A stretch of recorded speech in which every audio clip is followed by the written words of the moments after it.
very special occasion, being the 50th of the Melbourne to Hobart yacht race. And as you can see, we've got a good selection of boats on the wall there that will be taking part. So, okay, so for tonight, you're going to be hearing from me first. I'll give you a little quick run through on some of the history of the Melbourne to Hobart race. And then I'm going to invite our Commodore Cyrus Allen up to give you a quick chat. Jeremy will then be coming on to do the actual briefing, and it's what you're here for. Delma will give you an update of what you can expect when you finally get to Hobart and the activities that we have organised for you down there. Also in the room tonight is Paul Roberts. Paul, would you mind standing up for a second? Where are you? There he is. Paul's our club sailing captain, and also Jeff Sloan. You're here as well if you just stand up. Vice Commodore. So if you guys have any questions in relation to what's happening with your compliance and getting to the start line, so these are the two guys to come and have a chat to during or after we finish the presentation. Thanks, guys. Okay, so where it all began, 1972 was our first race, and back then it was instigated by two gentlemen, actually. Stan Gibson, who was then the Commodore, had to fight his committee in order to get the West Coaster race off the ground. They managed to bring in Sir Donald Trescothick to be the chairman of the event. Now, Sir Donald, we invited him to attend tonight. Unfortunately, the gentleman is 94 years of age. He will be doing the start or pulling the starting gun on the start boat. So as you're jostling for the start of the race, please just go by and give him a wave. You're going to hear from him shortly. Last night I went down to his house and we got, I think, about 6 minutes of video. Absolutely gold. So now, Sir Donald had to also fight the ORCV committee as well, and so you're going to hear a little bit about that now. So, Commodore Grant has asked me if I would be kind enough to tonight give you a pocket version of the history of the Melbourne to Hobart Race. He kindly said if I could have 2 minutes. Well, I know I'm the first talker, but 2 minutes I can't do, so I'll have to apologise for Commodore at a later time. But in the meantime, I did want to use the time, first of the time, to congratulate all of you on making this 50th race a very important race for yachting in Australia and maybe the world, and making a name for yourselves in the plaque that's erected at the RCV office. On that plaque, all of the names of all of the sailors going down to Hobart will be mentioned. But now to return to the wishes of the Commodore. It was mid-1972 when my mate Peter Riddle, the sailor from Monterey, told me that I should meet with me and a man by the name of Stan Gibson. And he encouraged me to agree to a meeting. So I agreed with the meeting and said to him, "Who the hell is Stan Gibson?" And he said, "Well, you don't know him." I said, "Never heard of him." Well, he said, "He is the chairman, the Commodore of the ORCV." I said, "Well, who the hell is the ORCV?" And he told me that. So you see, ladies and gentlemen, I have learned a lot in 3 hours. So I was interested in what they had to say. I was interested in Stan. He became a very solid citizen in my mind. And he found that his committee was totally opposed to any yacht race down the West Coast at that moment. He was the only person on the committee at the Commodore who was totally in favour of it and worked very hard to get it approved. So down the West Coast, we decided we had to go. I got somewhat interested because I had considerable interest in Tasmania at the time, one being Swan Insurance Limited, and I spoke to the managing director. He was also interested and agreed to a $1 million sponsorship fee, with the maximum of another $1 million if necessary at a future date. So that was all settled. The next thing we had to do, of course, was find 2 yachting clubs to take control the race in Melbourne and in Hobart. No trouble in Melbourne. We had the ORCV, and we had those very good friends of ours at the St Kilda Royals. Very good. They were always there, ready to assist at any time. So we spoke then to the Doing Sailing Squadron, and we have worked very closely with them in my 19 years as chairman, very close, and I'm sure in all the other years. And so we had, that was really, we had about then 6 months before the race started. So we had both of the clubs signed up in Melbourne and Hobart. I had made the point to both of them that never were we to be advertised as competition with the city of Hobart. We were to be complementary to the city of Hobart. We were to fill the gap and start the race in Melbourne. Some Adelaide people felt the same, and I heard Perth people doing the same. So it seemed we were supplying a good food, but never were we in competition with city. That would have been quite wrong. So we had 6 months. We didn't have one entry for the race, and we were a long way to go before we had to start on the 27th of December. However, my steering committee got to work, and we certainly got things moving. And I believe with the assistance of both of the clubs, we had about 26 or 27 yachts.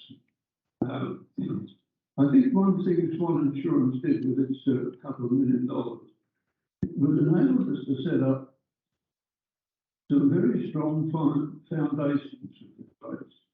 Those strong foundations stood us in very good stead for some of the nasty times we have felt during the 50 years.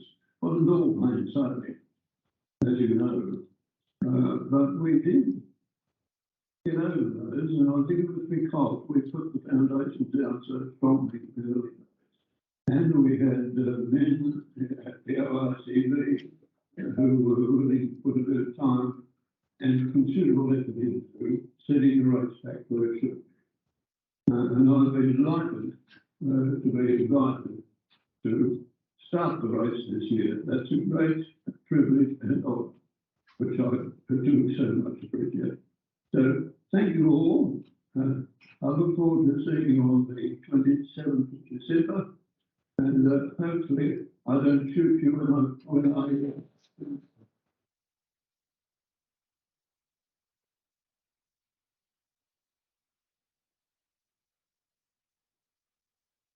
So Donald is very much a character. He sort of, I think, muffled a little bit through that as he tried to deliver that speech. But afterwards, when I sat and chatted, I couldn't get away for about an hour. And the dialogue and information that he just kept giving out. I'm sorry I didn't have enough time to even edit that down and show you because it was just gold. So Donald was part of Swan Insurance, and also eventually he took over a homeware store down in Tasmania, which became Harris Scarf, built that up. He donated, I think, in a total of nearly, through his companies, $2.5 million to the West Coaster race. So that's why I say, when you see him on that start boat, give him a big wave. He's also mentioned during that talk, and I'm not sure if you picked that up, that he wants to get a plant together with the names of everybody who enters this race, and so that it can go up at the ORCV's office, so it'll be there for a day. In addition to that, so Donald has donated a medal, a participation medal for everybody who takes part in this race. The only criteria is you have to get through the start line. And if you get to Hobart, you'll get one. But if you've gone through the start line and you have to turn around home, there'll be also one available for you as a memento. They're absolutely gorgeous, and they're up here at the front. So come and have a look at it, feel the weight of it. The other thing is just have a look at that boat that's on there. And you'll see a little bit later during this presentation that that's actually the original artwork of the first poster back in 1972. Interestingly, he also mentioned Peter Riddle, who was I think he's one of his CEOs down in Tasmania. He was actually on the Mary Blair, and they did that race and got won. And not a shabby time with 2 days and 16 hours. So pretty impressive for 1972. And that's the photograph that you quite often see that we put out on the media. This is the original poster, and you can see the artwork there, and that's what's sitting on will be sitting on your medals ready for you to pick up in Hobart. What was interesting is that before the race had even run, they figured that the boats would probably go to the west of King Island. As we know, only a handful of, actually I think only 2 boats. Nigel of Catamaran 7, are you here? Yes. You went west, I believe, of King Island and won the race that year. The only other person that I'm aware who went west of King Island and won was Matt Fahey. Matt, where are you? Down here in the front. Everybody else that's gone west of King Island has never done very well.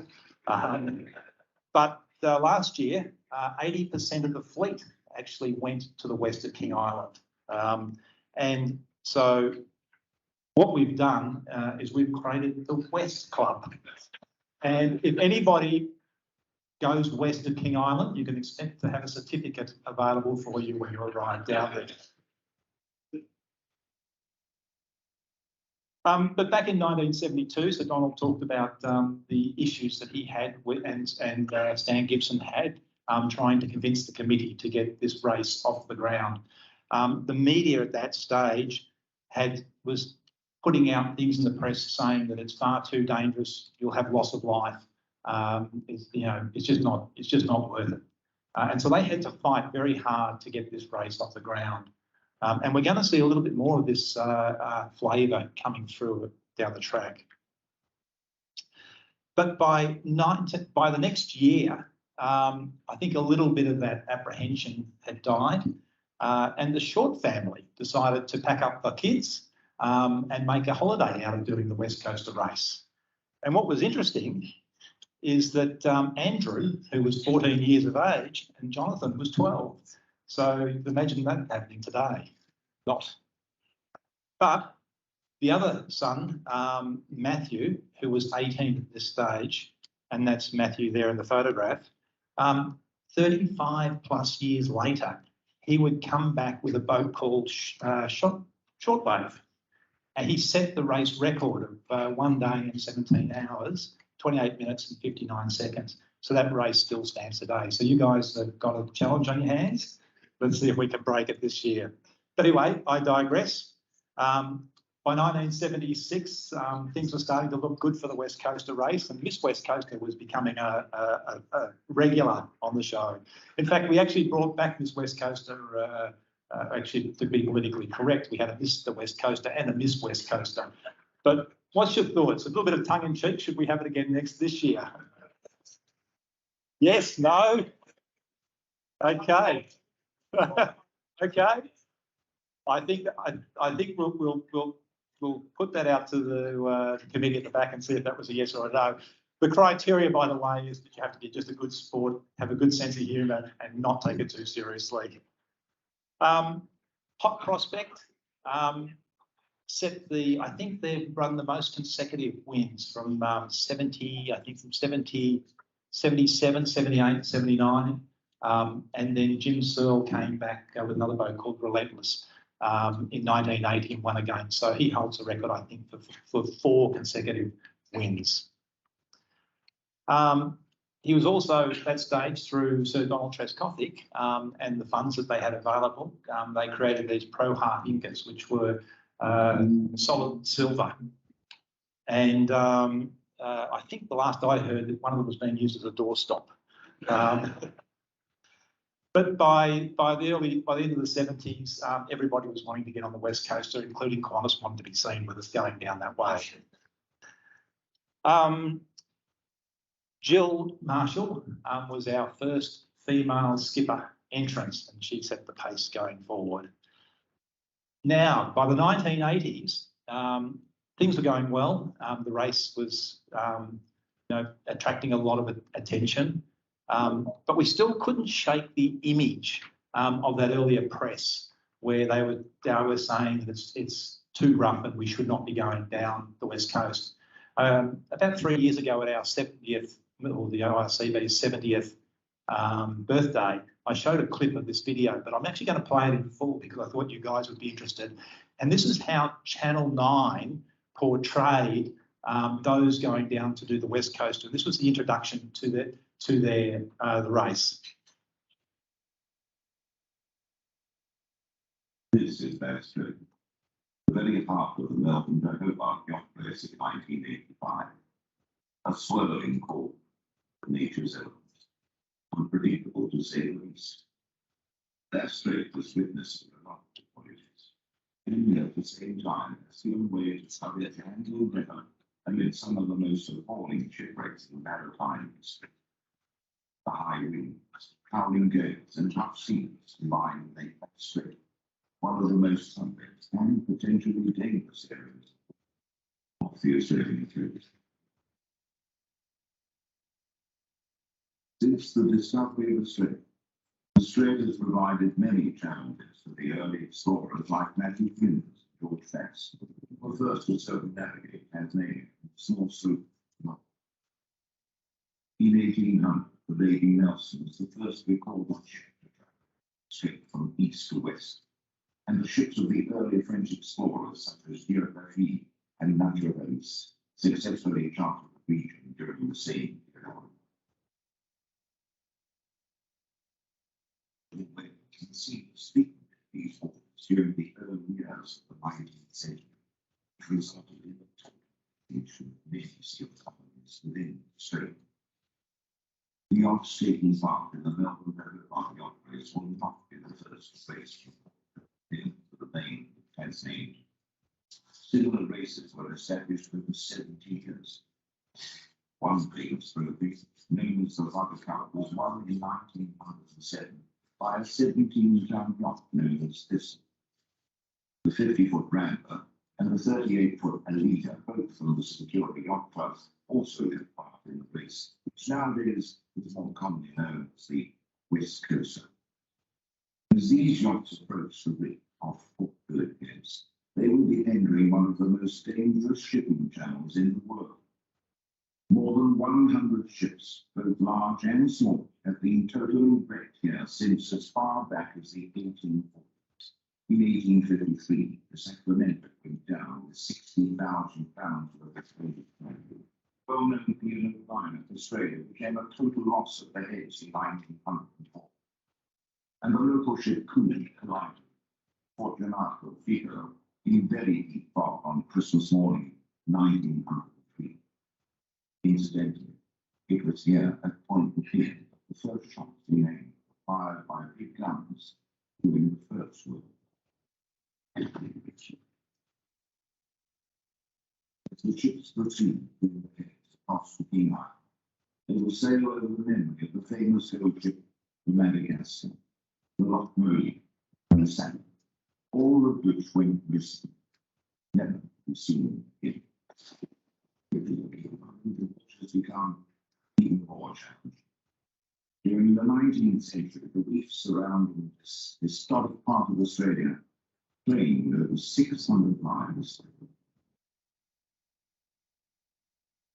Strait can sometimes be masked by tranquil and gentle swells. Yet most seafarers know the character of that strait as that of being relentless.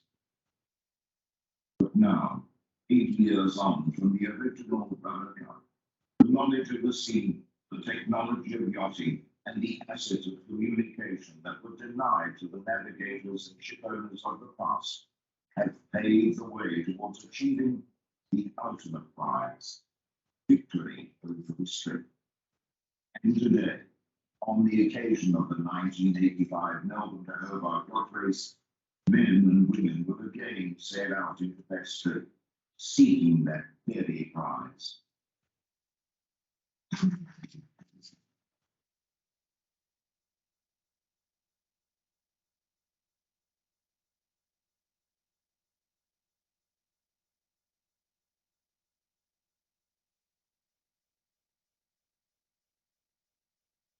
So that's how Channel 9 portrayed what you guys are about to. Delma, everyone's paid their money, haven't they? They've been running for the door after watching that video. But a swirling cauldron, I don't think it's quite that bad. But who here is doing the race for the first time? Excellent. Who's done more than 10? Excellent. Back for more. So I think they'll tell you that it's not as bad as it's portrayed, but that sort of image is one of the images that we've been trying to shape for a long time. So anyway, as we went from the 80s and moved into the course of the 90s, our most successful race ever was the 25th race on the Melbourne to Hobart, where we had 2 fleets consisting of 90 boats taking part. Those going to Devonport and those going down the west coast. But moving on now, Hobart is, of course, where we all want to end up. So just a quick couple of things before I get Cyrus up here. When you arrive in Hobart, you're going to be coming through the finish line. Once you've gone through the finish line, get your sails down, get your fenders out, get your mooring lines. You will be parking European style back into Elizabeth Street, and Jeremy will be talking a little bit more about that. Then once you've actually got the boat secured and comfortable, get all the crew up on deck, for those that haven't done this race or done a Hobart race before, and make your way down towards the Taste of Tasmania building. So do a sail past there first, before you make your way back to the Elizabeth Street to actually moor. And this is what you can expect.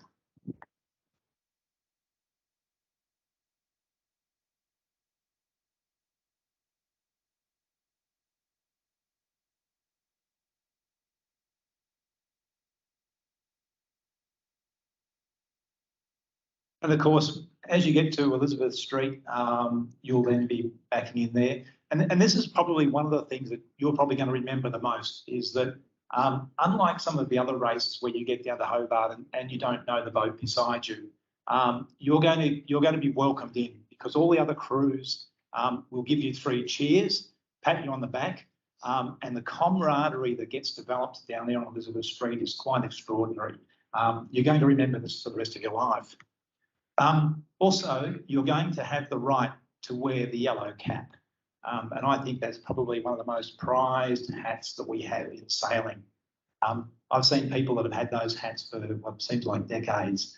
And what's interesting about a yellow cap is that actually the longer you wear it, it actually looks better with age by the time it's been through a few. So, and also, of course, we'll be presenting you, for those that get down there, we'll be presenting you at that stage with the Sir Donald Strathcoffey's Participation Medal. Delma's going to talk a little bit more about the village that's being set up for you down there and the entertainment and functions that are going to happen, but that's at the end of Elizabeth Street Pier.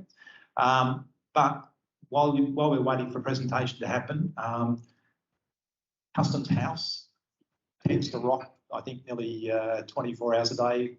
What do you think, Paul? Yeah, I think you'll find most of the West Coast crews in Customs House, and that place just absolutely pumps. And then on January the 1st, make your way up to the Shipwright Arms Hotel at Battery Point, because they put a band on there, and you'll find the rest of the West Coast crew in there. And if anyone wants to know the reason for Nick's comment, just Google Facebook Nick McGuigan and underwear. Excellent. So before I finish up, you've heard from Sir Donald Trescothick at the start of the race. I was wondering what the race holds for the future. So I jumped onto a site that I use a little bit called OpenAI. Now, OpenAI is a research artificial intelligence site. If you want to think of it, Siri and Amazon Alexa, if you think of them as a person, they're probably at age 3 or 4 in their sense of reasoning. The OpenAI is at about an age of 17. So, in fact, it actually scores 20% above the average student in an SAT exam in America. So it's quite significant. So I thought I would ask it a very simple question to find out. And I would say, you know, write me a poem about the Melbourne to Hobart yacht race and crank some artwork to go with it. Now, what you're about to hear was not generated by a person. It was generated by a computer based on the knowledge that it had. The artwork that you're about to see that goes with it, it does not exist until the moment it was created. Quite remarkable for an intelligent thing. So, OpenAI, take it away. The waves crash against the shore as sailors prepare to set sail. The Melbourne to Hobart race is on, and the adventure is about to unfold. With skill and determination, they step off into the night, bravely facing the challenges of the sea and wind's might. The journey is long and difficult, but the sailors are strong and true, pushing their boats to the limit as they race to make it through. Through storms and rough seas, they navigate their way, determined to reach the finish line and claim the prize of the day. In the end, only a few will prevail, but all will have stories to tell of the Melbourne to Hobart race and the adventures they lived through hell. For the sailors of the Melbourne to Hobart, the journey is not just about the wind, but about the challenges of sailing on sea and letting their spirit within. So that's what the future, I don't always think of you guys, but clearly I think that AI has been watching way too much Channel 9, so we'll have to see if we can get that algorithm adjusted a little bit. But anyhow, let me call up now Cyrus to present the rest.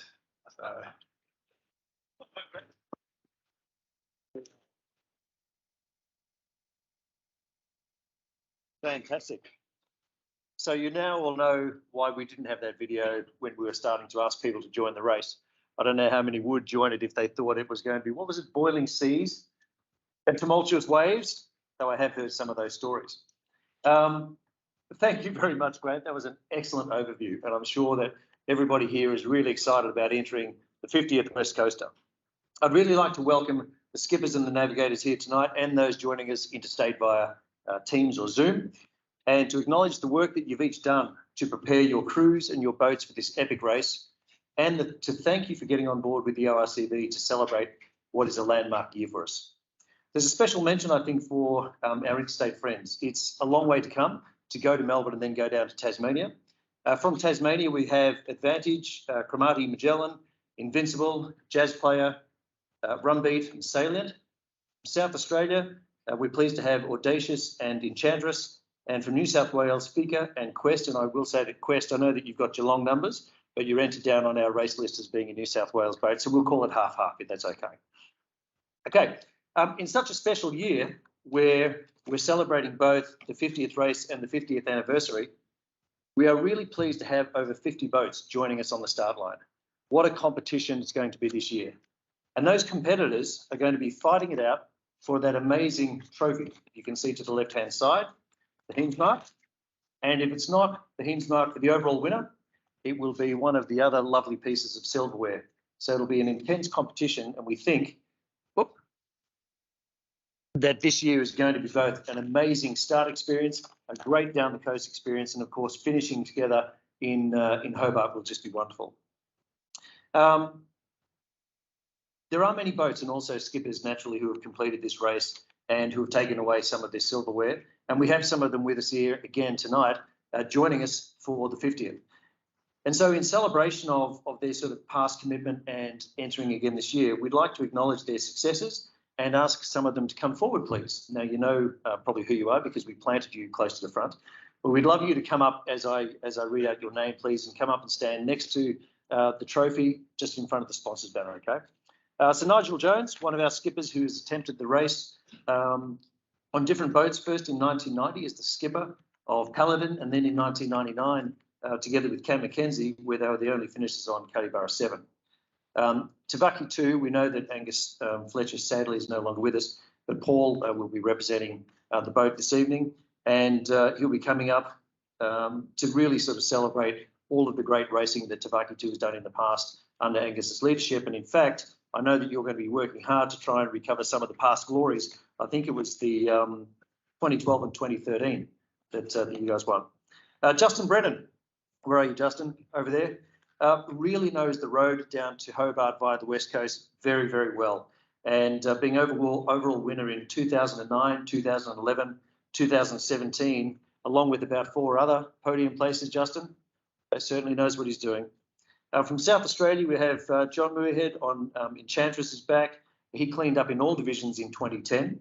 Paul Buchholz, I beg your pardon, skippered the earlier Ecstasy to an overall win in 2015. And though there have been a number of Cuttybarras who have participated in the race, it was Paul Roberts, who is our current sail captain, on Cuttybarra 8, who was the overall winner in 2016. In 2019, one of the slower races where the crews saw rare glass around the West Coast, it was Jeff Sloan, our current Vice Commodore on Archie, and Mr. Matt Fay. Where are you, Matt? Hey. Matt Fay on Faster Forward will be trying to get a back-to-back win after, as Grant pointed out earlier, taking the last one by going around the west coast of King Island, surprising everybody and clearing away the silverware. So, gentlemen, would you please come up to the front? We would love a photo op in front of the trophy.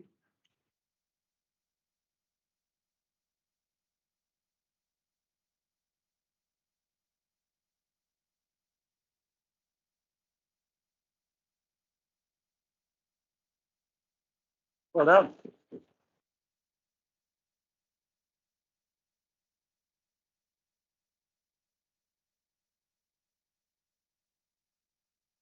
Now, if you can remain there, gentlemen, just for a sec, please, thank you. And everybody else be upstanding.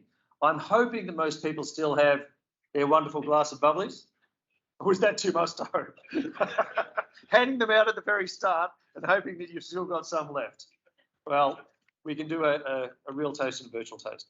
So as we're racing down towards the Apple Isle, our toast will be appropriately in bubbles from the Apple Isle. Okay. And in fact, we're very happy to be drinking tonight Willie Smith apple cider, the wonderful juice that we've got here. I don't know if you know Willie Smith, but born of 4 generations of apple farmers. They're from the Huon Valley, some of the freshest and sweetest air that you'll find in the world. And in fact, I think many of you will get a lungful of that in 2.5 weeks' time as you head down the coast. So everybody, let's toast to the first 50 years of the West Coaster and the crews, skippers and boats who are undertaking this epic voyage. Cheers. Before you go, there is one last thing. As we know, it takes a heck of a lot of effort, planning and teamwork to get an event like this underway. So at this point, I would really like to recognise the great efforts of the ORCV team who have worked tirelessly over the last 12 months to bring together tonight the event that you're seeing, but of course, importantly, the race start and the race finish that you'll be experiencing in a couple of weeks' time. Together with our partner organisations, I'm talking here particularly around our race partners, the Royal Melbourne Yacht Squadron and the Royal Brighton Yacht Squadron, and of course the Derwent Sailing Squadron. We really appreciate all of the time and effort that you put into making these things a reality, because without you, we wouldn't be sailing these great events. So to our organising team and our volunteers, cheers and thank you very much. So with that, we now get on to the interesting part of the brief around technical details of the race. Jeremy, please come up. Thank you. So that's all the exciting stuff done, and now you have to listen to me. Just reflecting on some of the stuff that Grant said about the early history of whether or not we should do the race. We didn't do ourselves any favours in the early 2000s when I don't know. Those some of you in the room will remember this, but our catchphrase was "nowhere to run, nowhere to hide." So I also would like to thank the people. The race directors is Ray Shaw for the start as normal. Race directors for the overall race are myself and David Schuller. David's down the back there. It's his first race, so we'll be kind to him. Tim is obviously the media manager, Delma Events and the organisation at the end. Rick Head, who's probably our most experienced IMT lead, is doing this race. And I'd really like to thank Sally and Kylie from the office for the effort they've put in. You yachties can be difficult to get along with. And this is the only thing I'm going to touch on compliance. It was amazing the amount of people who saw me today and went, "Oh, I'll just quickly email Jeremy my passage." So the comms. Now, this race is very different in terms of communication. So I would urge you all to have a very good look at Appendix A. We're using different channels at different times. So they're 9 a.m. and 2000. So completely different. The emails, obviously, and phone numbers and those sort of things, and overnight coverage are all there, as well as the weather services. What I might encourage, a suggestion is perhaps because they are different channels that you're not used to using, a little laminated sheet next to your radio with, this channel is here on my radio. This one is here on my radio. So at 9 o'clock at night, you're not suddenly having which channel should I be on? As always, there's a lovely summary for you laid out in the sailing instructions of what and when and at what times. Some final points. So there will be the normal sign on. It'll be done. We'll ask you, as always, to reply with your yacht name. You are a starter. You comply with the notice of race, and you've got X persons on board. It'll be HF first, and then sat phone guys on 82. Just a reminder for the HF guys, if your POB is different than what we have, Ray will contact you on 82 after the skeds to say, okay, I've got 8, you've said 7, which one is it? And invariably every year somebody goes, it says 6, and the other guy's in the loop. So just keep that in mind. The sat phone positions this year, I've just asked for the position at the time of reporting. We used to do I'm here now and I think I'll be here in 10 minutes. That was always pretty vague, so in the interest of making things less complicated, it's just one position where you are. Trackers, please turn them on after you've finished Cock of the Bay or you've got to wherever you're staying for the night, and check that they are pinging.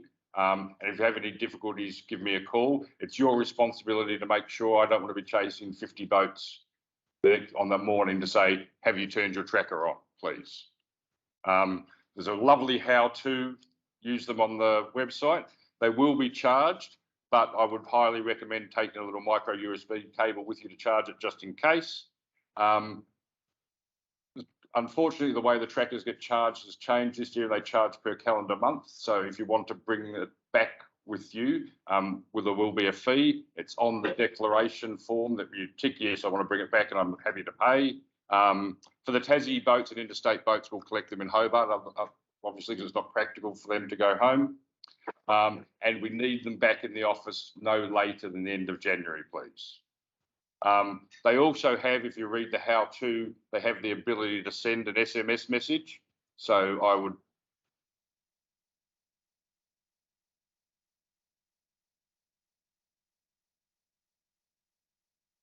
that'll be up to Ray on the day.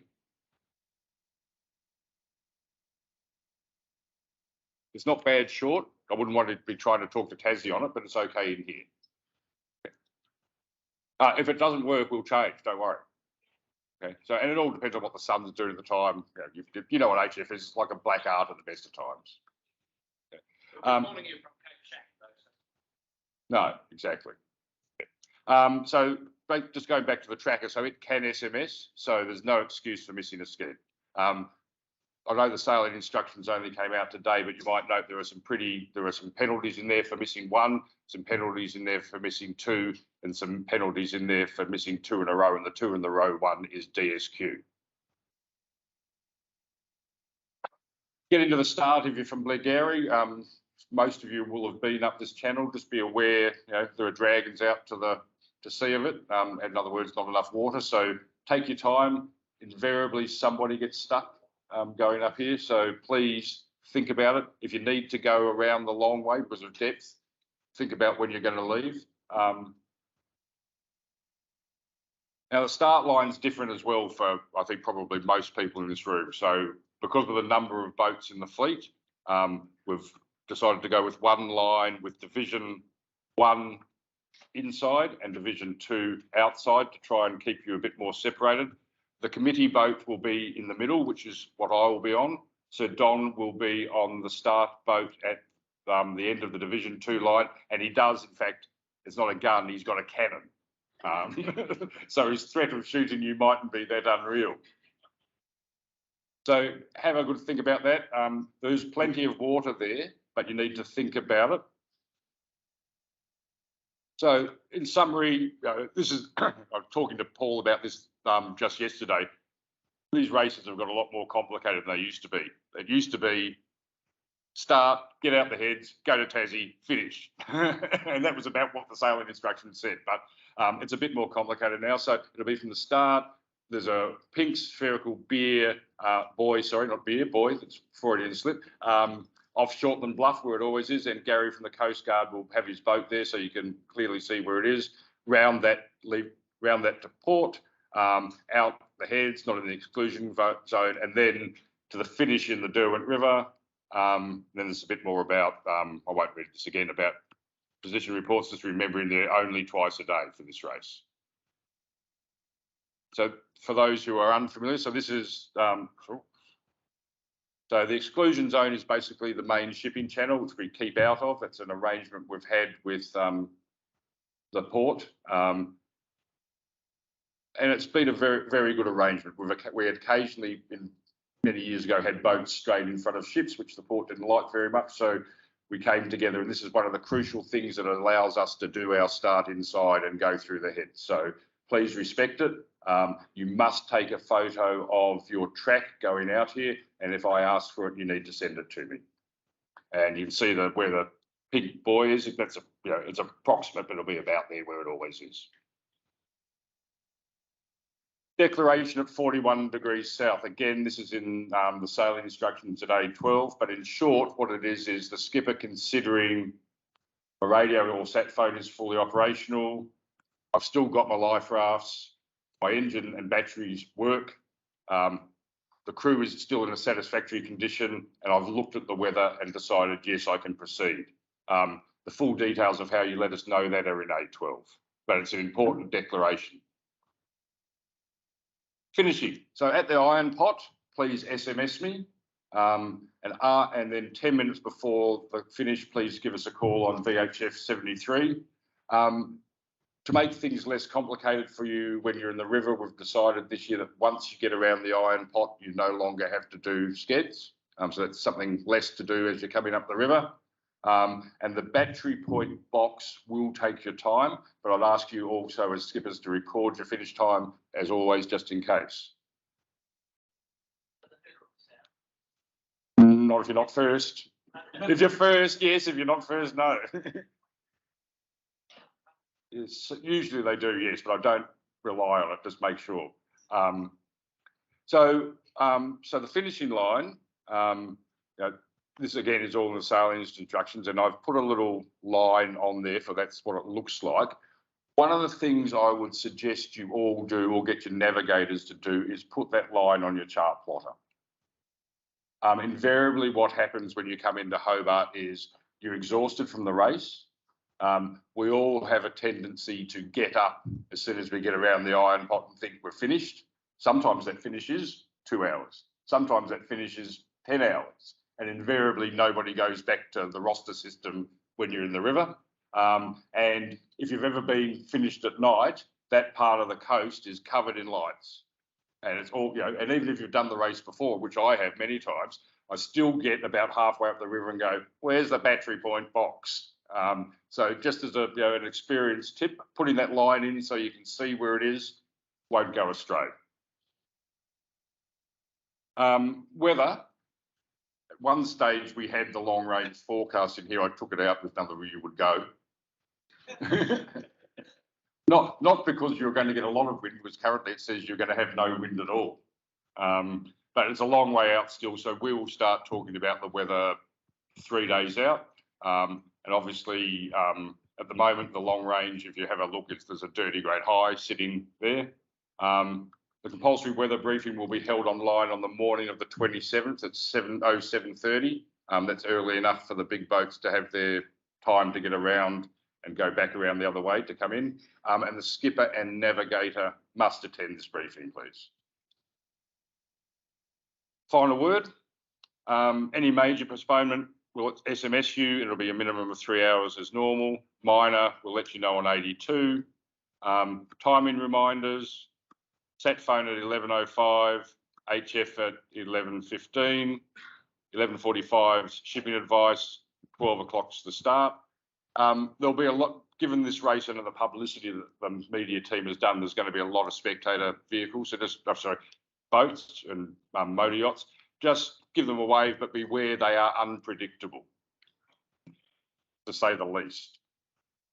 Final word again, it's a 435 nautical mile race. Don't do anything silly on the finish line, on the start line. It's 2017, we had some white line fever, which resulted in 3 boats from memory not being able to complete the race because they ran into each other on the start line. Don't do that. Again, think about your head's exit, depending on the prevailing conditions, it can be interesting, depending on which way it's trying to push you towards Lonsdale or away. And just think about overnight, especially the first night, don't beat yourselves up. So the fastest way to sail is flat. That might involve having a reef in, even though, you think, oh, I don't need to reef at 18 knots. Just think about maybe you do. And remember, obviously, rule 3, the responsibility to race or to continue to race is the boats and the boats alone, which invariably means a consultation between the skipper and the crew, but worth thinking about. Berthing in Hobart. This year, because of the size of the fleet, it's a combination of Elizabeth Street Pier, mainly for the deeper draft boats, and inside Constitution Dock, which I think has been a major win for the media and marketing team this year, negotiating to get us in there. That'll be a fantastic experience. I've been in there previously, and it's really nice to be in there. We'll give you, before you leave, an idea about which area you're going to be in. After you've finished and you've played with the Taste of Tassie, which is, I think that clip you played, Ground, probably downplays how loud it really is when you go past there. They go off, especially if you finish sort of anywhere after 6 o'clock at night when they're well lubricated. The escort vessel will be operating on VHF 9. And there's some other details about. One of the things, please do not get tempted to drop people off at Customs House. It's happened before. And then we've had boats get to, I haven't got enough people left on board to tie my boat up safely. So first thing you do is go and raft up and secure your boat. You can tell I've been to Hobart too many times going in. So don't leave till you're rafted up, because there are a lot of lovely things that are going to happen when you do raft up, which Delma is going to come and tell us all about.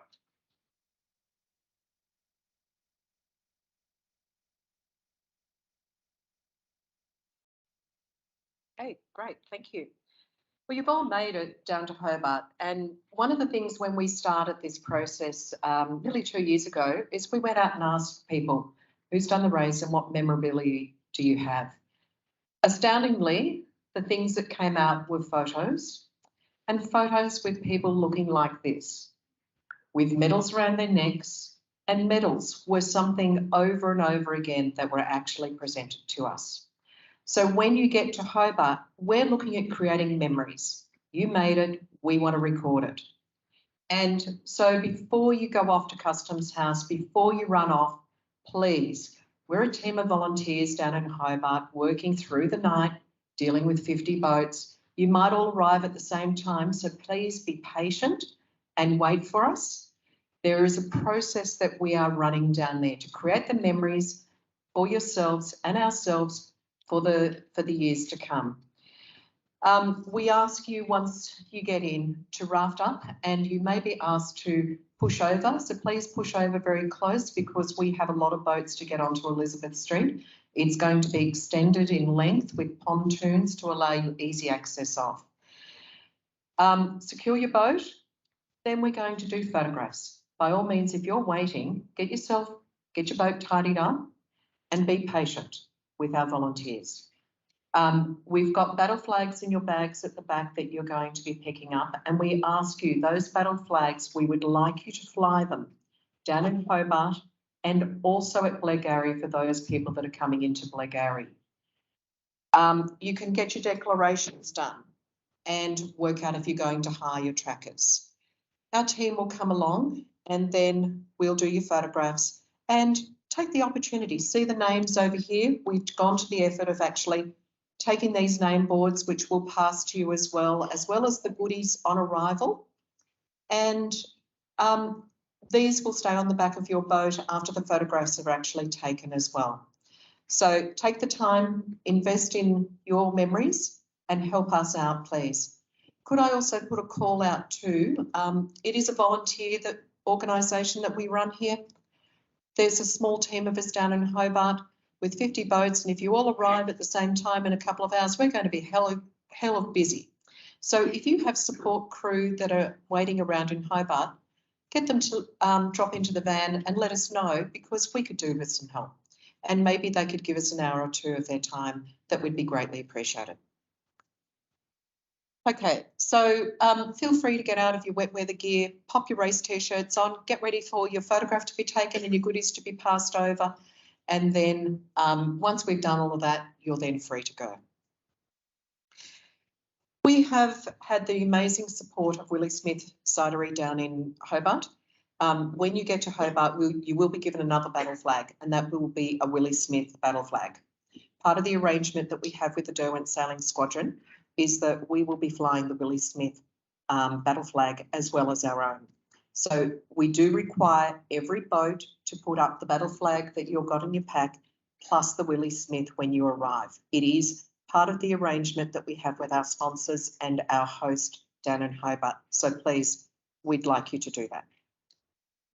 Down in Blairgowrie, don't forget to fly the 50th Hobart. It's a great opportunity for us to actually see very clearly also in the marina where you all are. There have been many opportunities over the last 6 months that and I must thank every crew and skipper who have made themselves available when we pick up that phone and ask you for an interview. We ask you for photos and we ask things of you. We can't do it without you. So we do thank you very much. We hope down in Blairgowrie that we'll be able to photograph your crew before you leave as well. And we will have some photographers on the water as you're going. The presentation in Hobart, please attend. At the end of Elizabeth Street, we will be holding the presentation. Willie Smith Cider have created a village, and it will be called an apple orchard by the sea. They can take up to 650 people. They've created apple trees, big cider barrels for us, and they'll have music playing and they'll have a bar there all the time. So you don't necessarily have to go over to Customs House to meet people, but come back and use the village, please, as a meeting point. We will be holding the presentation at the end of Elizabeth Street in that village, and we are open. It's open for any supporters to also come along. We do ask, though, that if you're part of the race, pop on your race t-shirt, put your medal around your neck and your yellow cap on. You're allowed to wear your cap in that bar and come along, please. Brand yourself, because once again, as you can see here, if you brand yourself and you're a winner, we're going to be taking your photo as well. For those that come along, we do, your supporters, bring them along as well. Okay, another little reminder, this weekend, the container will be filled. Stoke and Bell, the address is up there. It's actually on the FAQs of the website under the West Coaster. It is a volunteer arrangement that we have with Stocks and Bell, and Doug is volunteering his time. He arrives early in the morning, but he said to me, if they arrive at 5 to 12, I've gone home for lunch. So could I suggest that you actually make sure you turn up by 11:30 to help duck out? So Saturday the 17th and Sunday the 18th in the morning. And Brad, do you mind just filling that, please? Once again, it was emailed out to the skippers last week that there is a declaration form, a packing declaration form that must be completed. Very, very important that you turn up with that completed, everything labelled, and make sure that you have emptied fuel cans, gas bottles, that you have also asked your crew to make sure that they do not include pressurised cans, whether it be shaving foam, aerosols, deodorant. They are all considered to be dangerous goods, and that will be a problem with our shipping container. So have a look at that declaration, have it ready to go. And any interstate cruise, we will be making a one-on-one arrangement up until close of business of the 21st to get your gear into the van. If you arrive after the 21st, unfortunately, you'll need to keep the stuff on board or make other arrangements because of Christmas and Toll, who's now called Straight Link, their arrangements of getting the container, we have to work with them. Okay, down in Hobart, you will be given a key for the container. And we ask you, it will be around at the Derwent Sailing Squadron in a public area. Please make sure that if you go into the container to get your gear, that you relock that container after you leave. All gear must be out of the container by the 2nd of January because the container will be picked up and it won't be coming back to Melbourne. So who knows where your gear will end up if it's still in there. Okay, recording your journey along the way. It's always really interesting. You're out there on the water, and I don't know whether you've ever thought about what we're like as a media team when you're out in the water. We're trying to create stories out of, you know, maybe you're scared or what we can see on the weather, and you sit there and you think, oh, what can I really say this time that's interesting? If you will have coverage coming down the coast, and if there's any opportunities, send us through any photos that you may have. We will have photographs and video drone at the start and the finish of the race this time.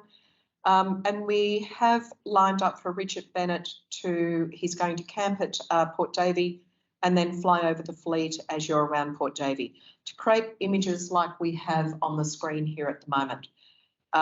Richard will be providing some of those images for some of our media recaps along the way. He will also make those images available for you, and you can find him over in the King Stream Pier. So different ways that you can share, depending on your poison of how you would like to actually share information with us. You can send it to media. You can use WhatsApp, and take a note of my phone number because you can just WhatsApp it straight to me. I will create a group closer to the time, but you can WhatsApp it straight to my mobile. You can tag us. And the tags that we have for Facebook are the @ORCV, or Instagram is @ORCV_racing.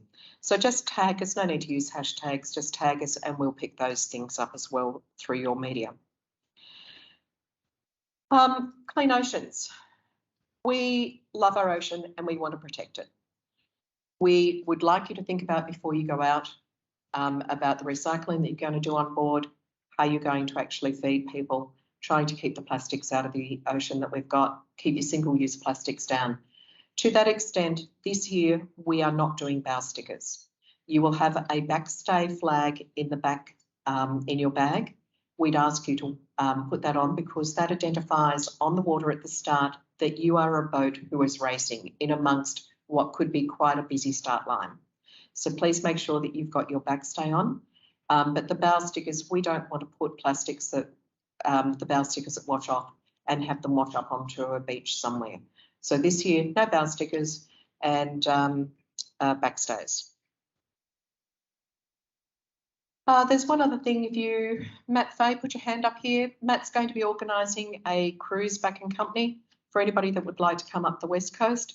All you need to do, it's an unofficial arrangement. Just contact Matt and say, I'm interested. And then Matt will actually coordinate that for you. We can't do this race without our sponsors. We have a number of sponsors. We've had some Willie Smith cider today. Ron Stan, who have sponsored our shirts. and we'll have some beautiful gear at the end of the race. So come along to our presentation because we're going to have some special prizes there, and Ronstan have got some special prizes to give away. Your container is, there's no charge for the container because that's part of our sponsorship with Straight Link and National Players. And once again, Doyle's have come on board to also provide some major sponsors. Okay, I'm going to hand back to Grant. Thank you.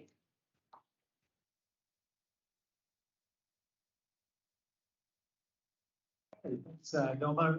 Jeremy, if you'd like to come up here, has anyone got any questions regarding those? So we've got one in the back there. Weather briefing. Simon will be doing a weather briefing, I think 3 days out, if that's correct, Simon. And So yes, 27th is not in person, it's online. okay, That's compulsory. But yes, it is compulsory. down the back.